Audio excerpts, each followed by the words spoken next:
ஆயுசின் வருஷங்கள் விருத்தியாகும். உன் நாட்கள் பெருகும், ஆயுசின் வருஷங்கள் விருத்தியாகும்.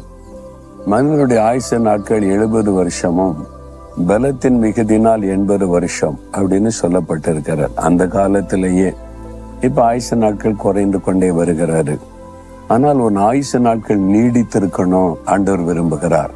அதற்கான ஆலோசனை தருகிறார். நீங்க வியாதிப்பட்டு பலவீனப்படும் போது என் ஆயுசு முடிந்துருமோன்னு பயம் வந்துடும். இன்னொரு 10 வருஷம் கூட்டி கொடுத்தா நல்லா இருக்குமே, ஆயுச நாட்கள் பெருக நான் நல்லா இருக்குமே, என் பிள்ளைகள் பேர பிள்ளைகள் அவங்களுக்கெல்லாம் நான் ஜெபிக்கணும், அவங்கெல்லாம் ரட்சிக்கப்படுவதை பார்க்கணும் அப்படின்னு ஒரு நல்ல இருதயம் இருக்கும். அப்ப ஆயுச நாட்கள் பெருகிறதுக்கு என்ன செய்யணுமா? என்னாலே உன் நாட்கள் பெருகுன்னு கர்த்தர் சொல்றார். உன் ஆயுசின் வருஷங்கள் விருத்தி ஆகும். அப்ப ஆயுசு நாள் விருத்தி ஆகும்னா என்ன பண்ணணும்ன்றது ஆண்டவர் சொல்றார். நீங்க எபேசியர் 6 அதிகாரத்துல வாசித்த பிள்ளைகளுக்கு ஆலோசனை சொல்லும் போது, பிள்ளைகளே உன் ஆயுச நாட்கள் நீடித்திருப்பதற்கும் உனக்கு நன்மை உண்டாயிருப்பதற்கும் தாயையும் தகப்பனையும் கன பண்ணுவாயாக. பெற்றோரை நீங்க கனப்படுத்தி சந்தோஷமா வச்சீங்கன்னா உங்களுடைய ஆயுச நாட்கள் பெருகும்னு ஆண்டவர் வாக்கு கொடுத்திருக்கிறார். அப்ப உங்களுடைய அப்பா அம்மாவை நேசிக்கிறீங்களா? தாய் தகப்பனை கீழ்ப்படுகிறீங்களா? வயதான காலத்துல அவங்கள அசட்டை பண்ணி அவங்களுடைய வார்த்தை கனப்படுத்தாம அவங்கள ஒரு ஓரமா உட்காருன்னு சொல்லி மனதை வேதனைப்படுத்துறீங்களோ? யோசித்து பாருங்க. உங்களுடைய பெற்றோர் உங்க வீட்டுல இருந்தீங்கன்னா, ஒருவேளை வயதானவங்களா படுக்கையில இருந்தா கூட அவங்கள அன்பா வைத்துக் கொள்ளுங்க, அவங்க மேல பாசம் காட்டுங்க, அவங்கள சந்தோஷமா வைத்துக் கொள்ளுங்க.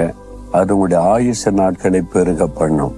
அப்பதான் ஆண்டவர் ஆயுச நாளை பெருக்க முடியும்னு அவரே வாக்கு கொடுத்திருக்கிறார். அப்ப தாய் தகப்பனை கீழ்ப்படியாம தாய் தகப்பனுடைய உள்ளத்தை காயப்படுத்தினா உங்களுடைய ஆயுச நாட்கள் குறைந்து விடும் என்று அர்த்தம்.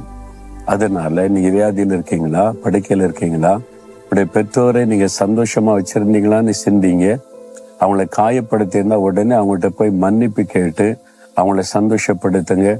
நீங்க வீண் பிடிவாதம் பிடிச்சு அதுதான் காரணம் எல்லாம் சொல்லாதுங்க. அவங்க எப்படி இருக்கட்டுமே, இன்னும் கொஞ்ச நாள் வாழ போறாங்க. நீங்க போய் உங்களை தாழ்த்தி அவங்கள்ட்ட மன்னிப்பு கேட்டு ஒப்புரவாகி அவங்கள சந்தோஷப்படுத்துற காரியம் செய்யுங்க. வியாதி சுகமாயிரும், ஆயுச நாட்கள் நீடித்திருக்கும். கர்த்தராலே அது நடக்கும்.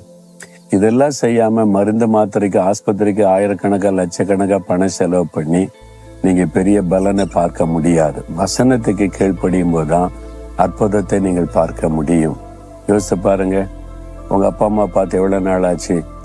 இல்லைங்க, அவங்க இறந்துட்டாங்க, அவங்க உயிரோடு இருக்கும்போது நான் சந்தோஷமா வைக்கல, இப்ப என்ன பண்றது? ஆண்டவருடைய பாத்துல போய் விழுங்க.